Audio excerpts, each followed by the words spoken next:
Assalamualaikum warahmatullahi wabarakatuh. Selamat datang di podcast SKP Ceria, podcastnya SMP Sukapura. Di sini kita akan membahas banyak hal dengan narasumber yang kece dan keren abis. Kali ini saya Hani dan saya Ririn yang akan membawakan podcastnya. Nah, narasumber kita kali ini di acara podcast ini adalah Pak Taufik Abdillah Maulana SPD. Selamat datang Pak, terima kasih sudah meluangkan waktunya untuk mengisi acara podcast ini. Izin mulai ya Pak? Izin. Kenapa Bapak milih kuliah jurusan pendidikan agama? Yang pertama, Bapak dulu latar belakangnya itu adalah santri. Santri dikenal dengan istilah mengajinya. Dulu waktu SMA, untuk kelas 12, Bapak nggak tertarik sama fakultas-fakultas atau jurusan-jurusan yang lain seperti teknik, terus matematika dan lain-lain. Cuma Bapak tertarik dengan pendidikan agama Islam karena yang pertama, Bapak nggak terlalu mengulang atau belajar lagi. Otomatis misalnya kita belajar matematika, kita harus membuka buku lagi. Kalau Bapak mengambil jurusan PAI, Bapak tinggal menerapkannya saja. Menerapkan kembali supaya bagaikan pisau yang tumpul. Kalau kita terus diasah, nanti pisau itu akan tajam. Bapak kuliahnya sampai S berapa nih? Kalau boleh tahu. Bapak kuliah sampai S1, setara S1. Nggak ada niat lanjut ke S2 gitu? Kalau lanjut ke S2 itu insya Allah belum ada rencana, tapi di hati kecil itu pasti ada. Ini, Bapak kan pernah jadi santri di pesantren. Ya. Apa suka dukanya ketika jadi santri nih? Mungkin suka duka itu dari sukanya itu teman-teman di Kobong, di pesantren istilahnya Kobong bukan kamar.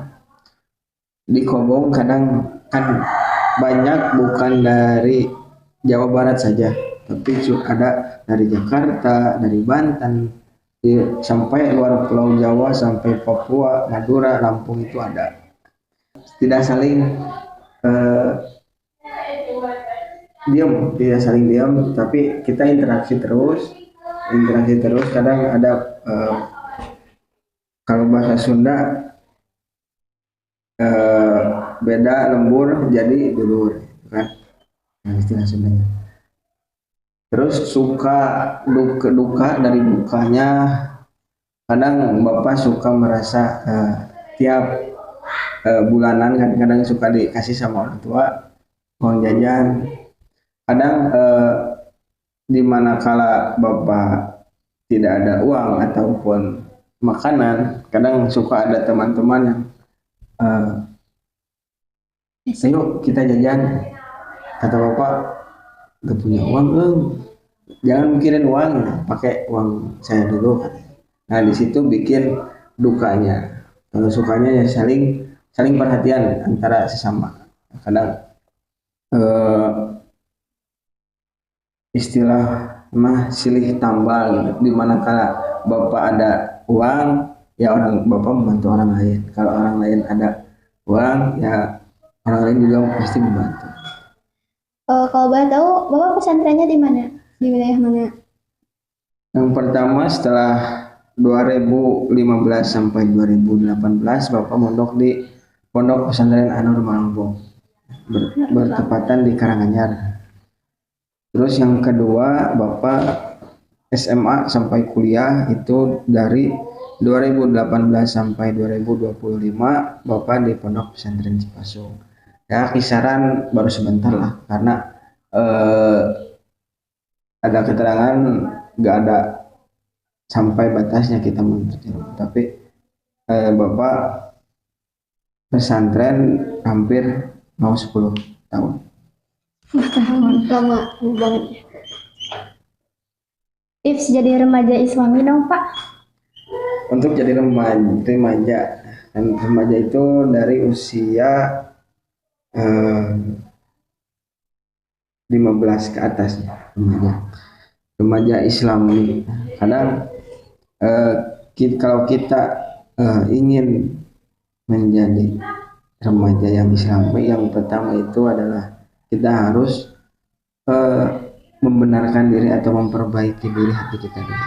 Kadang kita di luar sana banyak yang ya misalkan pergaulan bebas, masuk geng motor di jalan, kebut-kebutan, itu kan bukan remaja Islam tapi remaja yang hilang arah. Hilang arah. Tipsnya yang pertama itu kita harus mengenal diri sendiri dulu.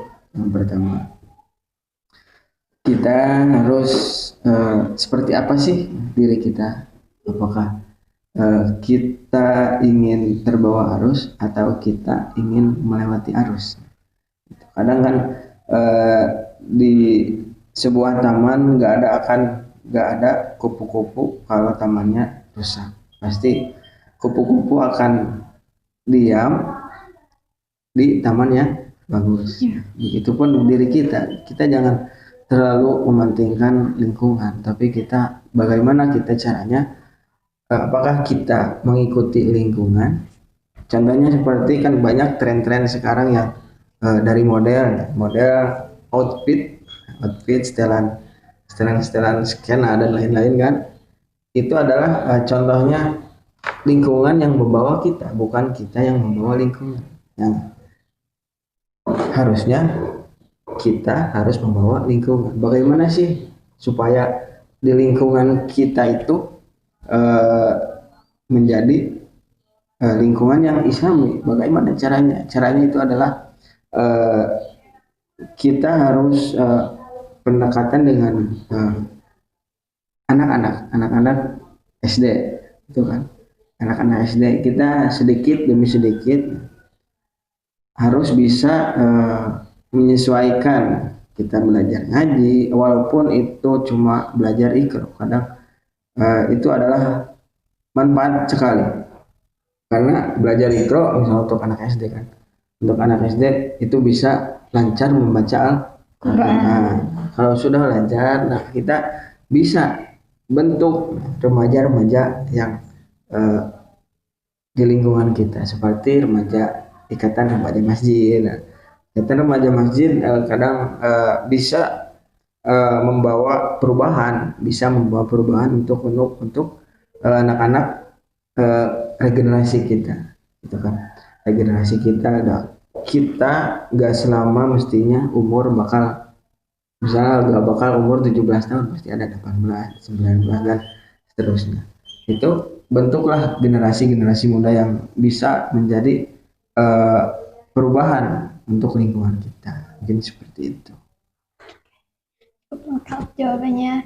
Oke, kita lanjut ke pertanyaan selanjutnya Pak. Itu Pak, gimana caranya supaya kita rajin sholat, ngaji? Karena kalau udah remaja sebenarnya makin malas dan banyak godaan, kayak sibuk banget. Betul. Bapak itu nggak mempermasalahkan masalah siapa orang yang tidak benar gitu kan.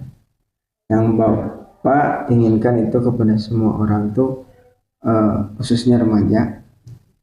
Yang pertama itu adalah sholat. Walaupun kita nggak pintar ngaji, pintar dan lain-lain, yang penting kita harus sholat gitu kan. Karena sholat merupakan kunci dari segala urusan kita. Kadang orang lain kan suka ya Allah, kenapa sih hidup kita seperti ini terus gitu kan. Kadang merasa ngeluh terus. Nah, lihat kembali kepada diri kita. Apakah sholat kita apakah udah benar apa belum. Tapi Pak, kadang kita udah sholat tapi kok hidup kita gini-gini terus. Misalnya, lihat bacaannya udah benar belum, gerakannya udah benar belum. Triknya supaya rajin ya, kita harus kata yang tadi kata Bapak katakan, kita harus mengenali diri kita sendiri dulu sebelum kita mengenali orang lain. Diri kita seperti apa sih? Nah, apakah diri kita ingin lebih baik apa lebih buruk gitu kan? Terus kita ingin pintar mengaji. Pintar mengaji itu adalah nilai plus, bukan nilai utama, poin utama dari sholat, ngaji, apa tadi? Iya, ngajinya, sholat sama ngaji. Jadi itu kunci utamanya itu ada dari sholat dulu, bukan nggak ada yang merasa berat kalau kita ingin berusaha. Nggak apa-apa yang masa lalu biarlah berlalu kan. Iya. Masa lalu udahlah, jangan sampaikan terlalu lagi. Tapi kita apakah kita bisa merubah masa lalu kita menjadi masa yang lebih baik dengan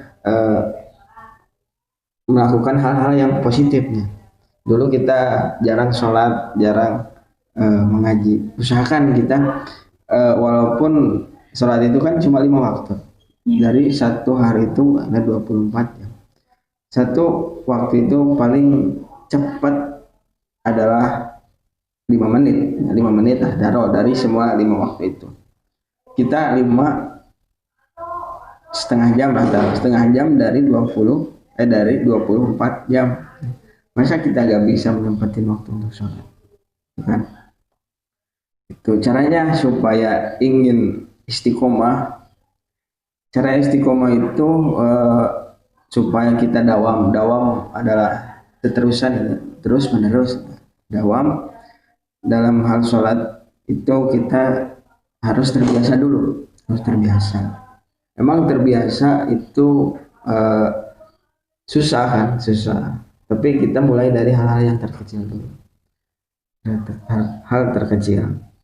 Dan contohnya kita sholat duhur, walaupun sholat subuh, bukan Bapak nggak nyaranin nggak sholat subuh ya, tapi misalkan sholat kita jarang, nah, cuma dari satu hari itu pasti 1 kali sholat misalkan, ya walaupun yang 4 lainnya bolong, tapi kita istiqomah misalkan dalam sholat duhur, terus terusan sholat duhur, nanti kita bakal merasa masa kita sholat duhur terus, masa kita ini terus, pasti bertambah. Dari tadi dalam Quran surat Al-Mujadalah, yarfa'illahu alladziina aamanu minkum walladziina utul ilma darajat, kan. Allah juga berjanji barang siapa yang ingin haus akan ilmu, maka Allah akan tambah derajatnya, bukan tambah posisi kita, bukan. Contohnya misalnya kita pekerjaan masih di bawah misalkan jadi tukang sapu, tapi kalau kita ingin berusaha berilmu, pasti ilmu kita akan naik, jabatan kita pasti naik, karena ilmu itu gak semestinya di situ terus, pasti ada bertambah. Tuh, hadis juga mengatakan man arada dunya fa'alai bil ilmi, barang siapa yang ingin sukses di dunia maka raihlah dengan ilmu. Terus man arada akhirah fa'alai bil ilmi, dan barang siapa yang ingin sukses di akhirat maka raihlah dengan ilmu. Man aradahuma fa'alai bil ilmi, dan barang siapa yang ingin kesuksesan antara dunia dan akhirat maka raihlah dengan ilmu. Maka kita harus senantiasa, kita harus saling membeda-bedakan, bukan saling membeda-bedakan antara orang lain sama kita, bukan. Tapi kita harus bisa membedakan antara diri kita yang dulu dan yang sekarang. Mungkin seperti itu. Terima kasih Pak atas sharing pengalamannya. Kasih mungkin bermanfaat gitu buat kita. Amin. Dan sama yang nonton mungkin. Ya, terima kasih untuk podcast hari ini. Saksikan podcast selanjutnya. Wassalamualaikum warahmatullahi wabarakatuh.